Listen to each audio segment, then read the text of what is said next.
Welcome to the Mike on Much podcast. I am your host, Mike Veerman, and I am here with my friend and trusted producer, Max Kerman. Max, what's up? It's good to see you again, buddy. I missed you. Good to see you as well. Shane is also here in the studio. We've been off for a month, Max. It's been a while since we've done a pod. Yeah, we apologize to the screaming fans on Twitter. Where is Mike on Much podcast? That was a hashtag that was trending. That was trending. For a solid month, I think. Straight. Wow. Yeah, I know. There's been a real groundswell of supporters that need the pod. And we're back, baby. We're back. And even though we've been gone for a month, you're in for a treat because this is a really good episode. We are talking about vinyl. There's this new show on HBO called Vinyl. It's by Martin Scorsese and Mick Jagger. And Shane and I got to go to the premiere.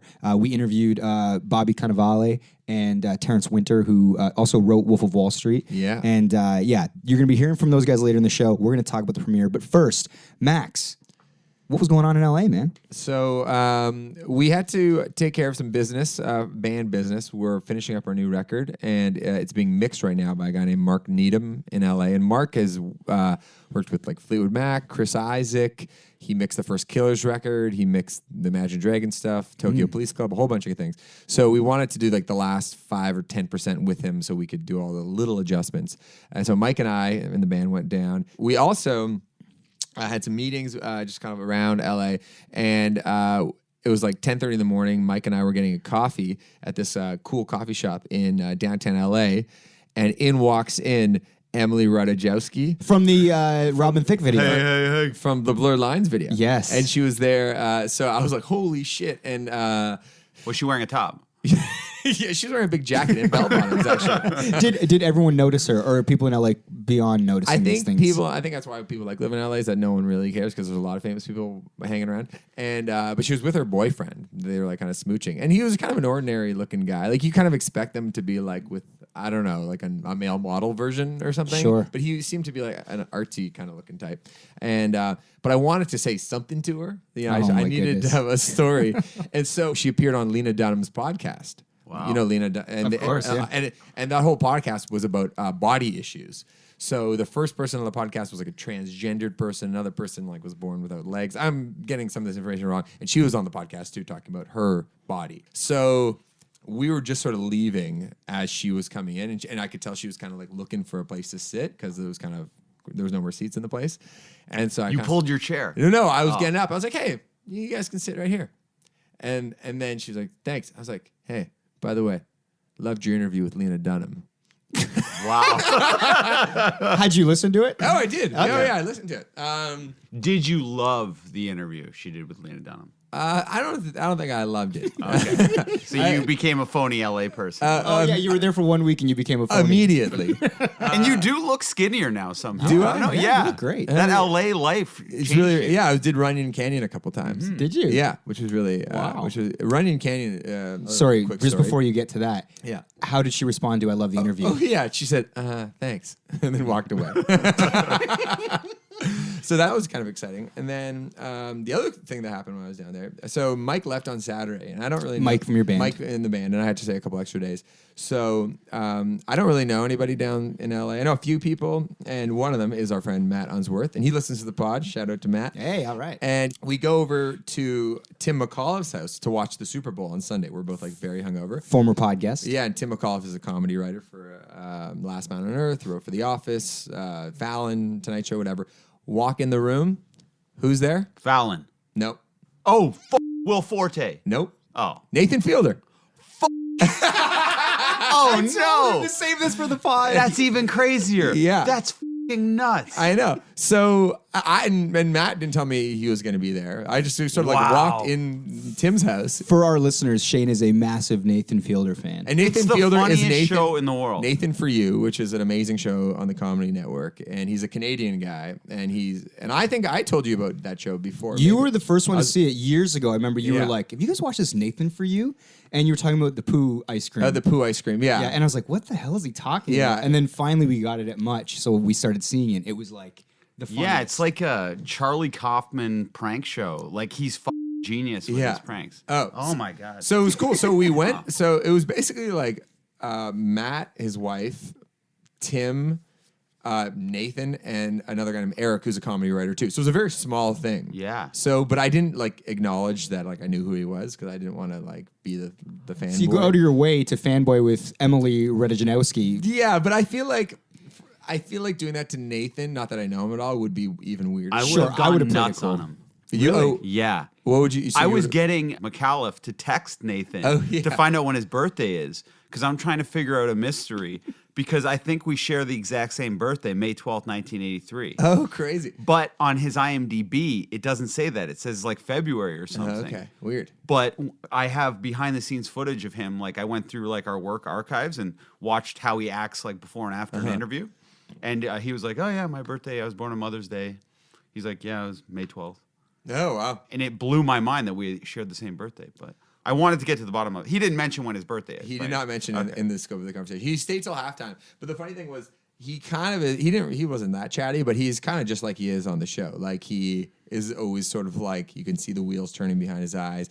Like Unsworth's wife said, like, are there gonna be any other girls here, Tim? When's your wife coming down? Like, it's just me and where are the guys?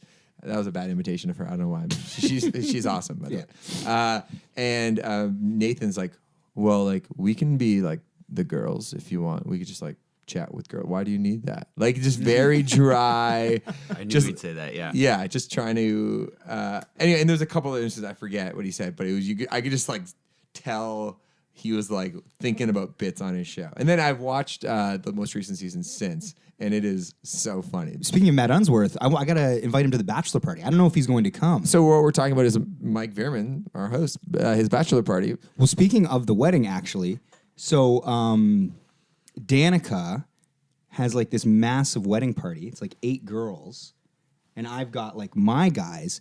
But right here on the podcast, because I'm expanding my wedding party, Max, I wanted to ask you, do you want to be in my wedding party? Ah, really? Dead serious. Shane is so mad right now. Well, it gets less special the more you expand it, but I'm in still. You're not losing your spot, Shane. It's not about you. Really? I'm dead serious, man. I'd love you to be in it. Ah, buddy. That's so nice. Thank you. Of course. I'd be honored. Yeah, we've become so close over these last few years. And she has 8 girls. She's got 8 girls. you need a... No, but in all sincerity, I thought long and hard because Dan's going to have 8 girls up there. I was like, I want 8 guys. And honestly, like, it was a tough decision. We have a lot of really good friends, you Great know? friends. Okay. And it's like, you and I have become really close over these last few years, you know? Back when I was in a band, we've toured together, but then we've become really close, especially with this podcast, you know? So basketball. Everything. basketball, I'm so happy that you want to be in it. Thank you. Have we become closer, Max? Like, would I be in your wedding party? Well, if I mean, yeah, if I need to fill like 8 Just yes or dudes- no, Max. Yes, you're in. Sweet. Thanks. All right, that just happened. That was live on the podcast, but this is the vinyl episode, so we should talk about vinyl. Our feature interview today is Bobby Cannavale. Am I saying that right? Yeah, you said it really good. Okay. Blue And Jasmine. Blue Jasmine. Yeah. He's worked with, as you'll hear in the interview, Woody Allen, Marty Scorsese. He's had a pretty interesting career. He's a big theater guy. He's sort of had this second wind or like this really kind of big burst later on in his career. And he's with Rose Byrne. Yeah. He just had a kid with her 10 days ago. I know. Pretty amazing. Crazy. Good score. Yeah. And Terence Winter, who wrote Wolf of Wall Street and Sopranos, absolutely. And he wrote Vinyl. He's one of the co-creators along with Mick Jagger and Martin Scorsese.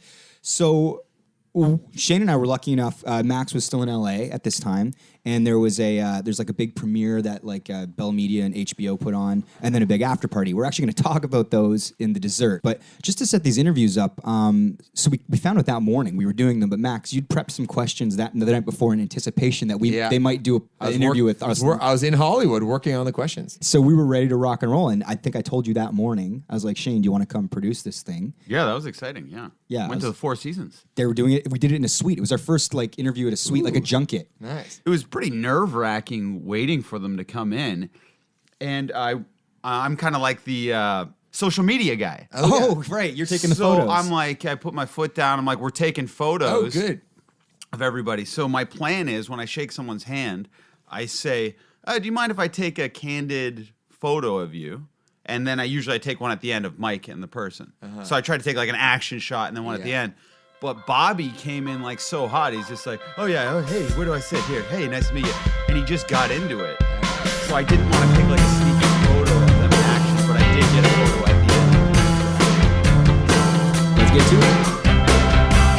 start with your successful run in the Who Hat.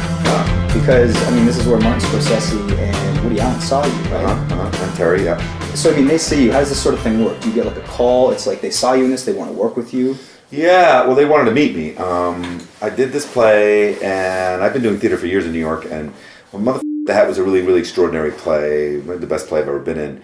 And it got a lot of attention, I think at first because Chris Rock was in it, and then the title, of course, and it was on Broadway, and then it just got great reviews, and I got nominated for a bunch of Tony Awards, and so everybody started coming. That's how it is in New York, right? In Broadway, something blows up like that, everybody comes. And so that was really, really good for me because many people in film came to see it, and Woody came, and Marty came, and then I just started getting phone calls that they wanted to meet me, and yeah, I really credit that show for getting me Boardwalk Empire and Blue Jasmine, both.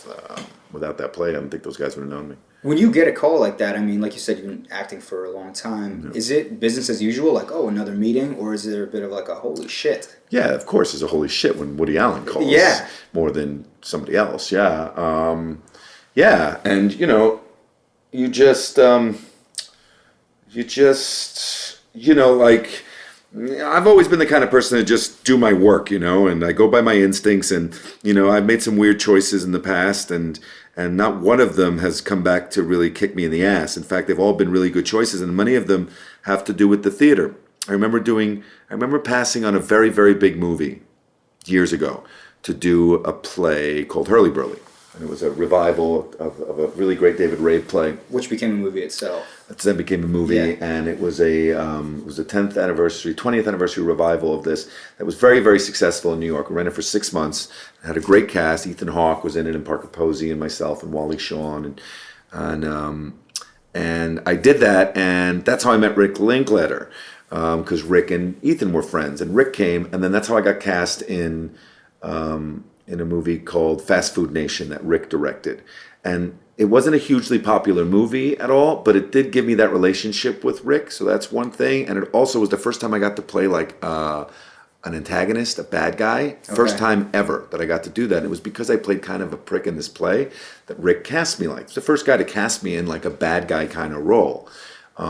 So that sort of set things off for me in another way. It was really great creatively for me. It started a relationship with Rick that I didn't have before, that I still have to this day.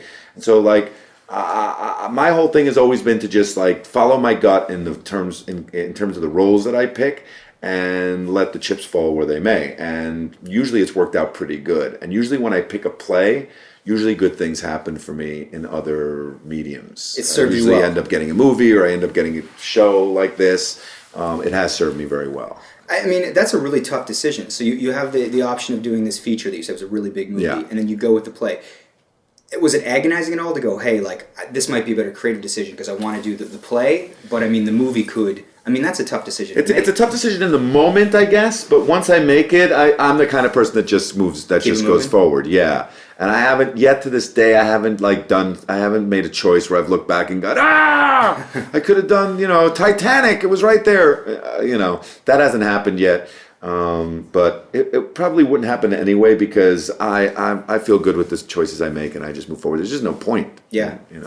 With Martin and Woody, I mean, they both have such distinct sort of styles in the way they do their work. What have you found that's like similar about the way they work, and then obviously their differences, which we kind of know? Oh gosh, that's a good question. I don't really find them to be similar at all in terms of the way that they work. Not at all.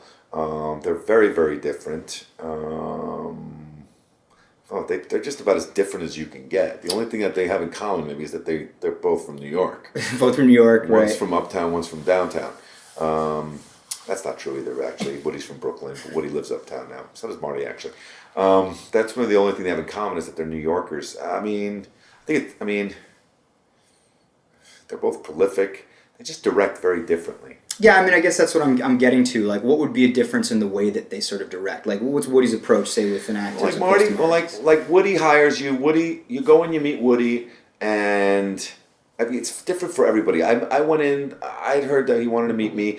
I didn't know anything. He's very secretive. He doesn't let you look at anything. There's no script. You just go in. They tell you the meeting might not last more than a minute. They tell you don't even take your coat off. And then I went in, and he was really, really nice and very different than what I'd heard. And and he was like, just looked at me and smiled and grabbed my shoulders, and he said, "Oh, you're big, you're really big, you're perfect, you're good for the role, you're big. I saw you in this play, you're really good in it." And then he said, "Well, can you give me 3 weeks in July?" And I was like, "Yeah, sure. What is it?" He goes, "Oh, I'll send you the script."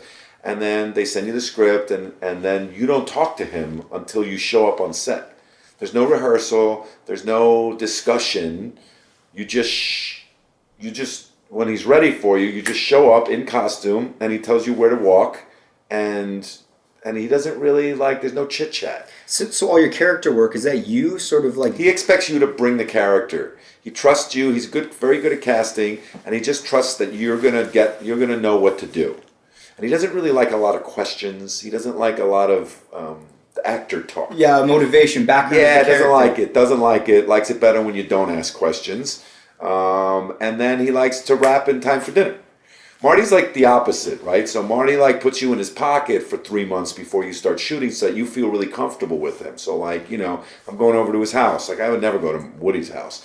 I go to Marty's house, and we'd have a meal and a bottle of wine and talk about movies and music and all the things that as a nerd you dream of doing. And then you talk about the character, and you talk about motivation, and you have rehearsal, and you improv, and you do all kinds of fun things that make you feel really comfortable being with him. Woody doesn't care about you feeling comfortable around him. He just wants you to do the job. And I think for Marty, it was important for him that I felt comfortable with him, that I felt ownership of the role, so that on day one I would be confident, and I did. And he was like a master at that. And he's also very collaborative. He'll say to you, I don't know, what do you think? He'll let you get into the minutiae of the character with him, and you'll both sort of find that. Yeah. And Woody's not interested in that. As an actor, which do you prefer? Do you like really? Oh man, I'm like an amoeba. I can do it. I can do both. And it'd be crazy for me to say I only like to work one way. I think there are probably actors that are like that, but that this doesn't serve me well, and I'm not into all that kind of drama. I've worked with all different kinds of directors. I just want to work, and if it's good, if the material's good, like Blue Jasmine, the material was really, really good, and I knew I could bring something to that character, and I didn't care how he was as a director. I just knew I was going to work it out.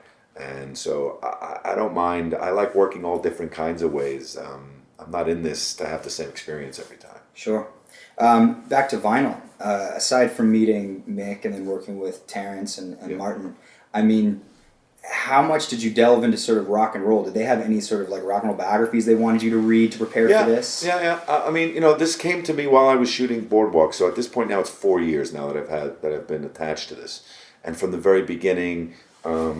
I should say that I was already a fan of reading. I'd already read a whole bunch of rock biographies. I've got them all on my bookshelf, and it was always a thing for me, from Hammer of the Gods to The Dirt. I've read them all, and so once I signed on to do it, Terry sent me a couple other books to read, like Hitmen, which I didn't know.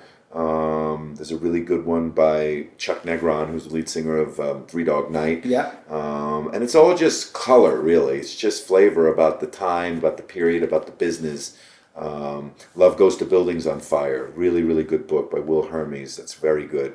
Legs McNeil's book, Please Kill Me, is a fantastic book. But I'd already read that. I just reread it. So I was given a whole bunch of things to read, but nothing definitive to go this is who this guy is. Because this guy's a fictional character. And then they put me together with just a tremendous amount of resources, people that I got to sit with. Danny Goldberg was a really big deal for me. He was a technical advisor on the show, and Danny was Led Zeppelin's publicist in 1973. And so people of that time. He ran Atlantic Records, and he managed Nirvana, and he's still in the biz. And so that guy he's always been around for me. Danny Fields. Lenny Kaye, Patti Smith's guitarist. He taught me how to play guitar for the show, and he was a great rock journalist back in the day, and was also a member of Patti Smith's band. So guys like that, they were just around. Anybody I wanted to talk to, Dave Johansen, I hung out with Dave a lot. So I was really well prepared. You say all those rock biographies and different. Were you always into music? Yeah, I always was. Yeah, in high school I was really. I was born in 1970, and so obviously I was young when this music was then in 1973, obviously. But I really, like, my first memories really were like 1976. 1976 was the year of the bicentennial in America, you know. Okay. And you know, I grew up in Union City, New Jersey, which is right across the river from Manhattan.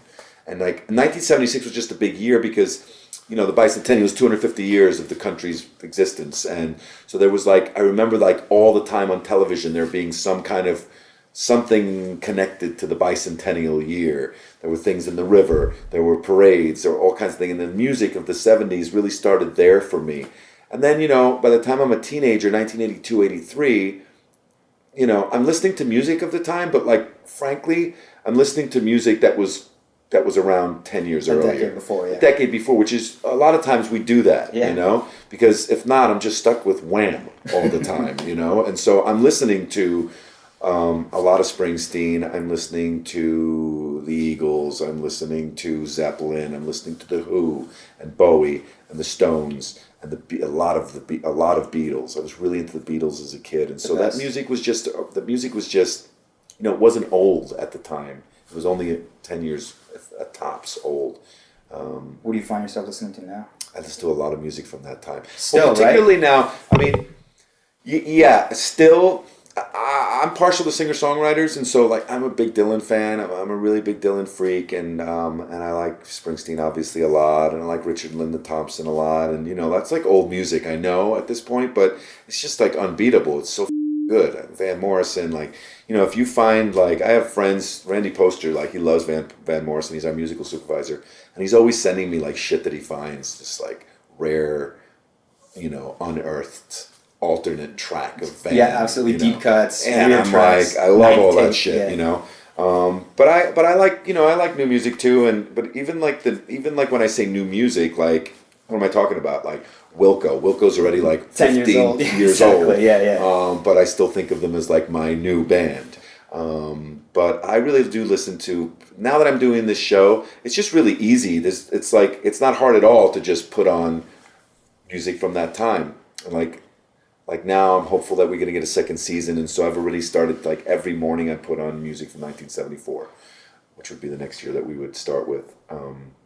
And so, you know, I just go on Spotify and I just hit, you know, I'll listen to whatever was good that year, whatever was on the charts that year, and whatever came out that year. And so, like, you know, I listen to a lot of Todd Rundgren. I listen to Emerson, Lake and Palmer, as much as I hate listening to that, or Yes, which I can't stand listening to. But I listen to it so that I can know and I get a feel for like what was in the air at the time. Last question. Yeah. Since we're on a time limit here. Yeah. Do you think good acting can be learned, or do you think is it something intangible about it? I don't know, man. You know, I don't know. I know I don't have the answer. That I know for sure. But I also know that like I can't get too esoteric about it. I didn't go and learn this stuff. I didn't study it. I was super interested in it as a kid. I know that. I was really interested in it. And I do think that there's something that a person has or they don't have. I don't think you can, like, I know people who've gone to like the best acting schools in the world and got to Yale and got to Juilliard, and they're not good actors. So, but I don't know what that thing is. I also think that like the talent to know how to walk through a door and which door to choose to walk through is something that you can't teach either. And I think that has something to do with success as an artist. And I don't know what that is. I don't know what that is defined, because for all intents and purposes on paper, I shouldn't be here. It doesn't make any sense that I'm here. I don't come from any artistic background. I come from, everybody in my family works jobs, you know, they work in factories and hospitals and shit. But I'm here, and I know that, like, I know what I'm doing, and I don't know how to describe it, but I do know that I have a process and I have a method, and it makes sense to me, and it probably falls in line with how, you know, whoever the great acting teachers are, whatever it is that they teach, I'm sure I'm not very far off. Whatever their method is, I think I'm probably doing the same version of the same thing that they're teaching, but nobody really taught it. You discovered it naturally. I did. Yeah. How you been? I'm great. Happy to be here. This is awesome. Yes. Very excited to get the show on the air and out there after so many years of doing this. Yeah, we're seeing it tonight, so we're Cool. quite excited because the trailer looks amazing. It's really really exciting. It's yeah, I'm excited for you guys to see it. You moved out to LA in the early 90s, Yeah, but you're a New York City guy. yeah. What was your experience like growing up in New York City? I grew up in the New York City that is depicted in this show. I was 13 Yeah. when this series takes place, so it was crazy. I mean, New York was a vastly different place than it is now. Having nothing else to compare it to, though, growing up there, you don't know how crazy it is until you can get some perspective on it and look back, like now, and you go, wow, that was fucking nuts. Crime rate through the roof. The city was near bankruptcy. The infrastructure was falling apart. They didn't clean up Drugs Times Square everywhere. yet? Times Square was total disaster. Not Yeah. even remotely cleaned up. But it was a really fun, exhilarating place to hang out. When you're a teenager looking to get into trouble, there were plenty of places to do that. So, by 74, 75, I was taking the subway in from Brooklyn and wandering around the Village and around Times Square with my friends, and it was pretty great. I mean, it was a pretty amazing introduction to the crazy people I now write about. Yeah, well, I mean, speaking of that, growing up, when did you sort of definitively know you wanted to be a writer? I knew in my heart, probably in my early 20s, but I didn't have the balls to do anything about it until my very late 20s. I took what was the much more safe route and went to law school and practiced law for a couple of years and was just miserable, and just finally got to the point where I said, you know what, I can't. I just didn't want to get up and go to work in the morning. I just felt like I needed to be true to myself. And once I was able to say that out loud, everything changed for me, and that's when I said, I'm moving to LA, I'm going to give this a shot. And I quit my job, packed up, moved to LA, and it was great. Everything changed. I mean, it was so much better to have a clear mission, to really know what I wanted and go for that specific thing, rather than kind of just meander in a career that was kind of the safe thing to do. Yeah, to feel passionate about it. Yeah, whereas it law- made all the difference. Yeah, I mean, I would never be good at being a lawyer because I didn't care. Yep. But the writing thing was something to this day, it still doesn't feel like a job to me. This is what I want to do. So, the fact that that I actually make a living at it, sometimes I laugh, so I find myself in situations. I was telling somebody recently, I was in a, Electric Lady Studios watching David Johansen re-record Personality Crisis and saying, I can't believe this is my job. Yeah. I'm working right now. I'm getting And paid he to says, do yeah, this. well, it's David Johansen. If somebody invited me down here to watch this, I'd say, wow, what a cool thing. And this is actually how I'm spending my day working. It's pretty great. It's hard, I think, for a lot of people, even creatives, to leave a secure thing, like you said, a career in law. Yeah. Did you have a gig lined up in LA? No, or was it nothing. A shot I in didn't the know dark? a soul. I had nothing. All I knew was I was going to make this work. Failure wasn't an option. I was heading out there, and I got an apartment. I got to share in an apartment, like a room, and then got a day job, sort of as a paralegal. I took my law degree off my resume, and I just wanted to spend, I needed to be home by 5:30 so I could write at night. I knew I needed as much time and brain power to focus on that, and I lived like a monk for like 2.5 years before I got a paying gig as a writer. With vinyl, how did the discussions sort of start? Like, you co-created this, obviously, with... Yeah. Talk about how that happened with Mick and Martin, and how you guys, this whole thing came about. I had already written Wolf of Wall Street, and I'd already written the pilot for Boardwalk Empire, probably within about 3 months of each other in 2007. And one night I got a call from Martin Scorsese, and he said, listen, I'm doing this project set in the world of rock and roll. I'm doing it with Mick Jagger. Do you want to be part of this? I was like, yeah. I thought, yeah. I might be interested in that. I was like, yeah. So it started out as a movie. They had... been working on this at that point for 11 years, trying to do an epic movie set in the rock and roll business. Mick had approached Marty in 1996 and said, why don't we do like Casino in the world of rock and roll? Wow. And do a story about this record guy from like age 19 in 1959, and then follow him for the next 4 decades. He becomes a mogul and end up with gangster rap. So literally starting like in the doo-wop era through the British invasion into stadium rock, punk, disco, hip-hop, new wave, gangster, the whole thing. And there's a love triangle, the whole bit. So they had a couple of versions of this as a movie that weren't really working. I did my version. I think we got it to a place where we felt like it was all working, but it was this huge, epic movie. And right around the time we finished, the stock market collapsed in 2008, and suddenly the appetite to do this gigantic, incredibly expensive period piece that spanned 4 decades waned quite a bit. So it felt like it wasn't going to happen as a film, so the idea was, all right, well, since we by that point had Boardwalk Empire up and running, so what about a TV series? Because this is such a huge landscape anyway. So it was back to the drawing board. instead of having it span 40 years, we had to pick one era that we thought was interesting, the most interesting, and for me that was 1973. 73 was the year that punk, disco, and hip hop all happened. And I said, for a record guy, that had to be like the perfect time. So we had to reinvent the story. That took a while. I wrote the pilot. HBO greenlit it. By that point, Boardwalk was still going. I was like, all right, how are you going to do two things at once? Well, when Boardwalk is done, then we'll move into this, and that's what happened, and here we are, finally. So literally 20 years after Marty and Mick had the first idea, we're finally getting this out there.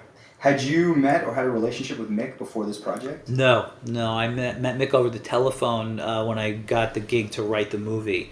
Marty had told Mick about me, and then I met when to his producing partner's office in LA, and we called Mick in London, and that was, trippy, just even hearing that voice over the phone. It's clearly Mick Jagger. Yeah. And it was weird. It was actually good, because I think the overload of meeting Mick in person all at once might have been too much, so it was good. I got to do it in stages. So I was intimidated enough meeting Martin Scorsese for the first time. Yeah. I mean, is Mick someone that has a lot of changes? Is he? He's really easy cool. to work with? He's so easy.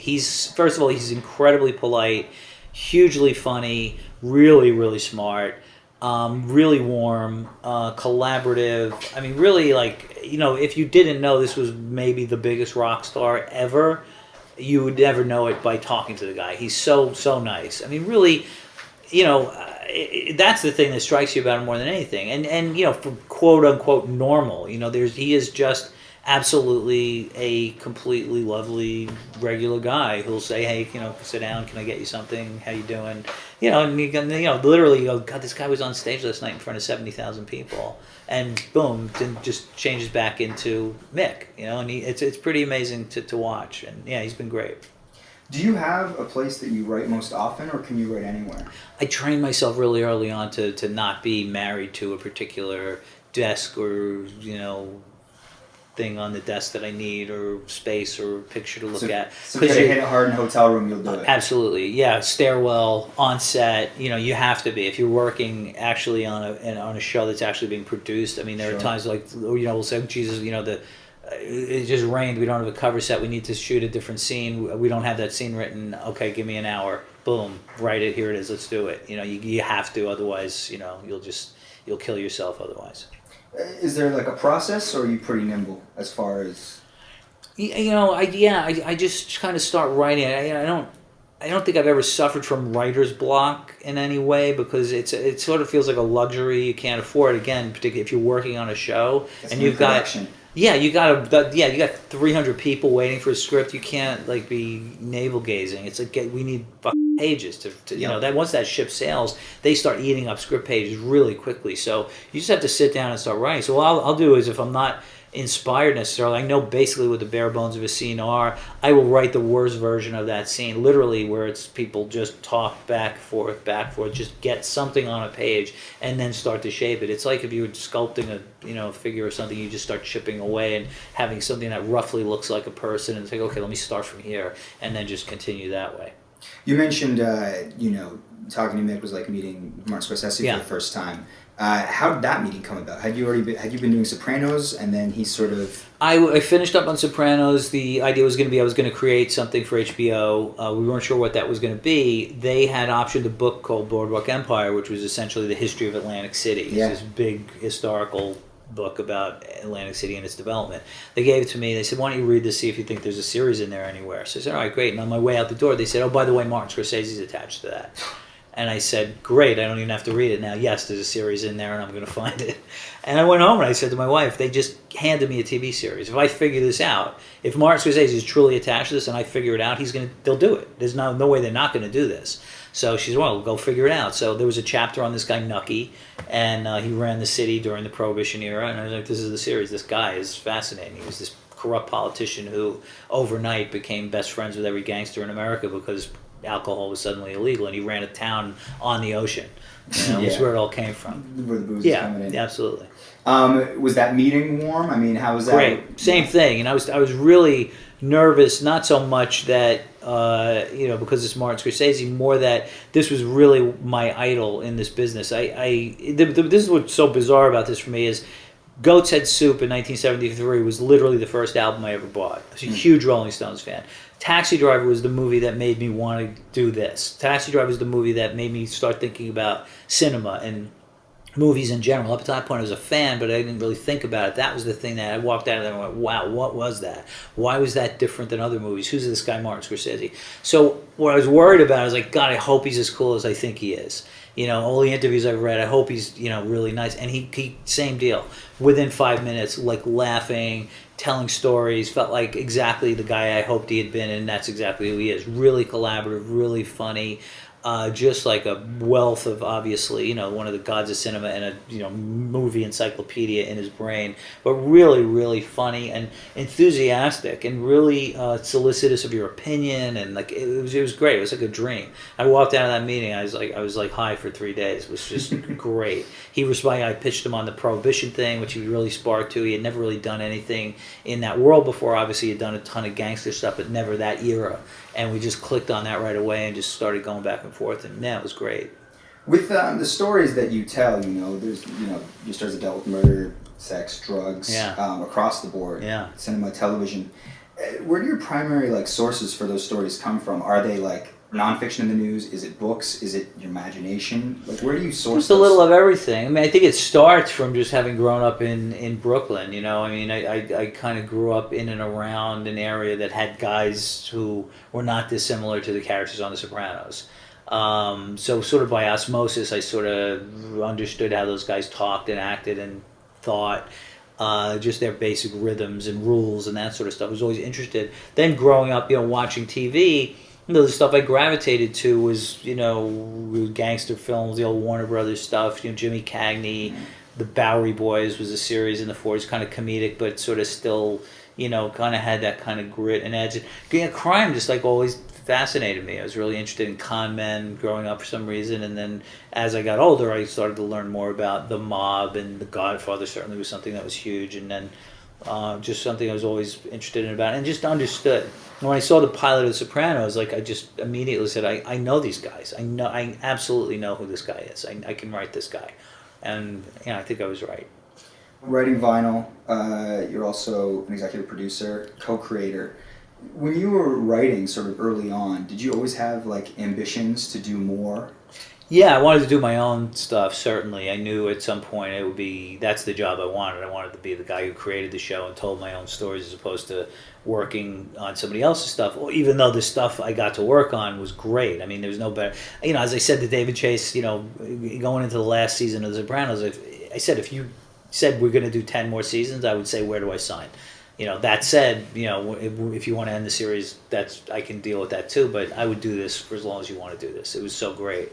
So that was amazing. But, you know, I knew once that was over, there was never going to be another job I could work on that somebody else created that was going to ever compare to that. So the only thing that could be remotely as exciting for me was to create my own thing, and then the opportunity of Boardwalk and Martin Scorsese came along, and it was just irresistible. And then add to that the opportunity of Marty, Mick Jagger, music. I mean, but I mean, are you interested in like the casting of it and like every little bit that goes on? Oh yeah, like, absolutely, sure. Yeah, putting the whole thing together. You know, seeing that vision come to life. You know, I always say, it all starts with the script, which is of course true, but it doesn't end there. That's the beginning. You know, those are like the architectural plans for this great big mansion you're going to build, and everything down to the windows and wallpaper are important into the choices of, you know, what's on the table in the room, what are those props, what's that magazine, what color is the guy's shirt. It's all part of the same experience. The music, the sound. I mean, you know, tomorrow I'm going to go to the sound mix for our, you know, one of our final episodes, and you know, just sitting in a room with your team, you know, listening to these things on the speaker, and like every little chirp of a bird is important. You know, it's all part of that, all and that's what's it's great. Yeah, and it's really it all makes a difference, and there's no part too small that doesn't deserve your attention, because it lives forever. You know, that's one thing, you know, you really take away from working with Martin Scorsese. I mean, his attention to detail is just remarkable. I mean, down to how much space is in between a name, you know, on a credit card. Yeah. I mean, literally, like weighing in on that. The respect showed to people who work on the show and every job, and how important every job is. And then again, this is people will be watching these things 100 years from now. We're watching things from 100 years ago now, and you only get one shot at this, so let's all really make sure it's as good as it can be. Lastly, from the trailer I've seen of Vinyl, the protagonist seems to enjoy his drugs. Yeah. Something like Wolf of Wall Street had a little bit of backlash about how fun the excess looked, with maybe little to no consequences that the people that talked. As a creator, sometimes, like, when you're looking at what you put on the screen, you go, man, maybe we're making this look a little too fun. Do you ever think about the influence of what those things will have, or is that not your job as a creator? No. It's put the story out there and fuck it. No, yeah, I mean, you don't need me to tell you not to do mounds of cocaine, or if you do, but it looks so fun. I mean, after I saw Wolf of Wall Street, we just wanted to party. I totally get it. But yeah, I mean, it's like sort of I'm just telling the stories, and you should wear condoms and not do drugs and don't drink and drive, and it's all implied. But yeah, I mean, I wouldn't. I was always amazed, like people. Say, oh man, the Sopranos, you're glamorizing gangsters and stuff. I said, God, it doesn't really look glamorous to me. To think that anytime any one of your best friends would put a bullet in your head, I don't know. That doesn't seem glamorous because he eats what he wants and he strippers. Like, okay, great, but overall, that's not. That to me doesn't really look really. Yeah, good. I guess if you're cognizant of that, or you can think that way. I guess the idea is it's like people that maybe are just seeing the stripper. And it's also it's what you take away from it, because when they even say like Goodfellas is so glamorous, and I go, did you watch that movie to the end? Remember when he goes to jail and everybody's almost got killed, and then he's living in the middle of nowhere eating ketchup and egg noodles? Like you don't talk about that, but you only talk about the people that are playing cards and it's all fun. So yeah, I mean, I don't know. It really is what you take away from it, and I just sort of. I try not to make a judgment on these characters one way or the other, or show that they're good or bad, and it's just here they are, and then you decide. And it's amazing. Like I remember, like Wolf of Wall Street came out and said, applications for guys wanting to work on Wall Street, bumped by 20%. Yeah, I was like, really? I was like, so everybody wants to be this asshole? I was like, yeah, apparently it looks like fun, and you get to sleep with Margot Robbie, and have this big house. And, all right, yeah, I guess that does look appealing, but yeah, I don't know. I mean, it's interesting as you'll see tonight. I think the drug use depicted in Wolf of Wall Street, was probably more playful. This is a little more desperate, and there's a guy who's kind of really fallen off the wagon. Medicating himself. Definitely self-medicating in a way that's kind of painful. So, but it's still fun. I can't wait to see it. I'm excited for you guys to see it. Yeah, it's really. I'm really, really excited to get this thing on the air and share it with the world after 11 years or whatever it's been. So that's the interview. One of the cool perks about doing this was because we did the interviews, we also got to go to this exclusive screening with all these sort of VIPs. So Shane and I brought our ladies, and we wore blazers. We were supposed to walk a red carpet, which is kind of hilarious. Yeah, that was very nerve-wracking. To the screening of Vinyl that was at TIFF. TIFF Lightbox in a beautiful theater, and Okay.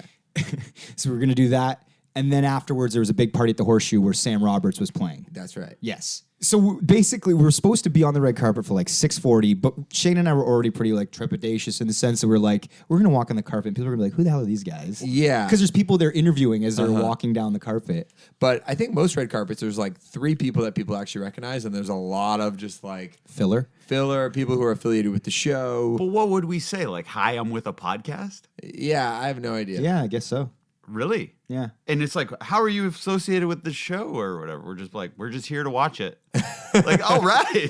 Now on E-Talk, Mike Bierman dishes. It's he came to watch it.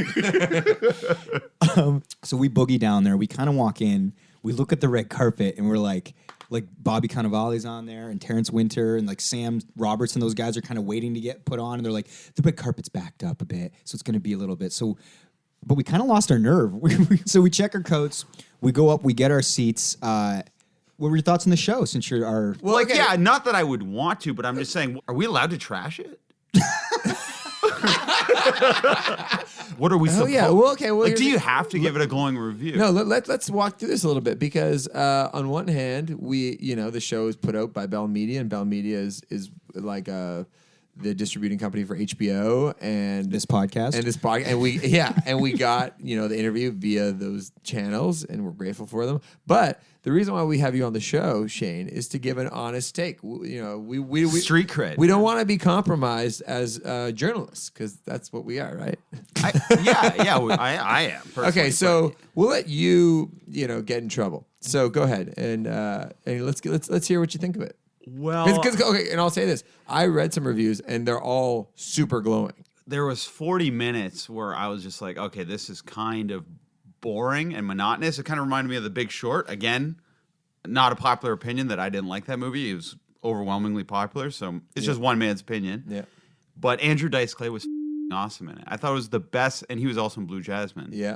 It was the best I'd ever seen him, and when he was on, I was really engaged with the show. So for that, it was definitely worth seeing. Everybody in it, I thought was great. Bobby Cannavale, Olivia Wilde was yeah. fantastic. I think it was done really well. And if you're a fan of Martin Scorsese, who directed this first 2 hours, it's very much him, and I enjoyed it, like for sure. Okay, but let's get on to the after party, because I want to hear who you drunkenly talked to, basically, So we go to the after party. at the Horseshoe Tavern. Yeah, and I didn't eat either. And when you go to these catered parties, usually the person comes out with hors d'oeuvres, but you never get enough. Yeah. And they take forever, and the shit's always gone, and you got to wait by the door where the hors d'oeuvres come out. This was correct me if I'm wrong, Mike, the best service I've ever had in my life. This was one of the best parties. Like, you've done the MMVA after Yeah. parties at the Horseshoe. They put up all vinyl artwork on the walls. Oh, wow. All on the thing. It was catered, People are bringing me rum and cokes. so it's their fault. That's if you know me, that's not a good idea.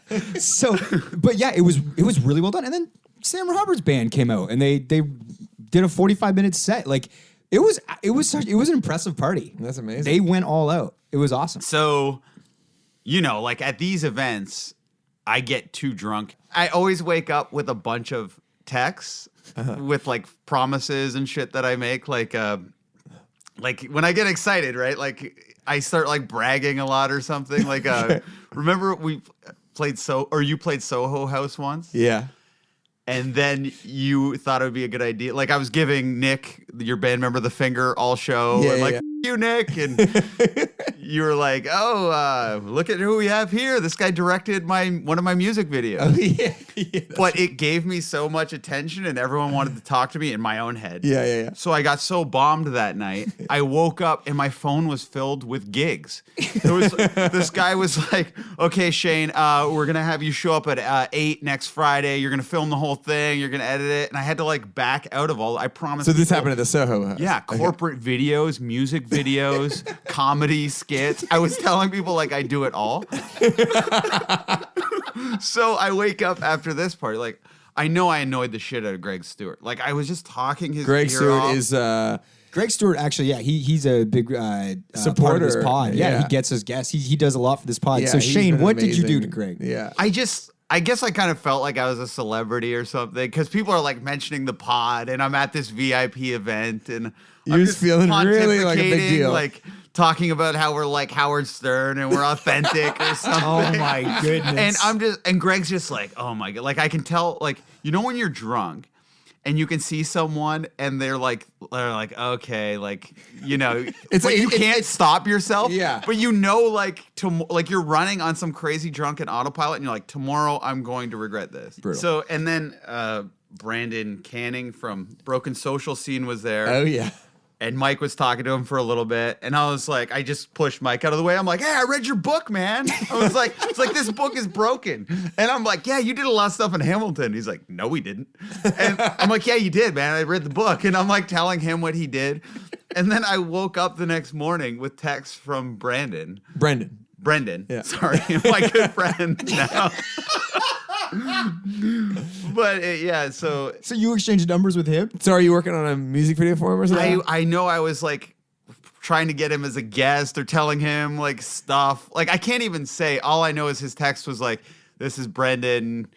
I know I forced him like no, text me now kind of thing." Yeah, you would totally do that. So too. he was like, "You're never going to remember this, but here's this," and he sent me like a little message like that. Oh, nice. But I'm hugely embarrassed, obviously. Yeah. You were probably inspired by watching Vinyl and all the partying and excess in the show. That's a problem too. And same thing happened when I watched Wolf of Wall Street. I was like, let's get party or whatever. I said let's do cocaine, but we get that. That's it. That's the episode.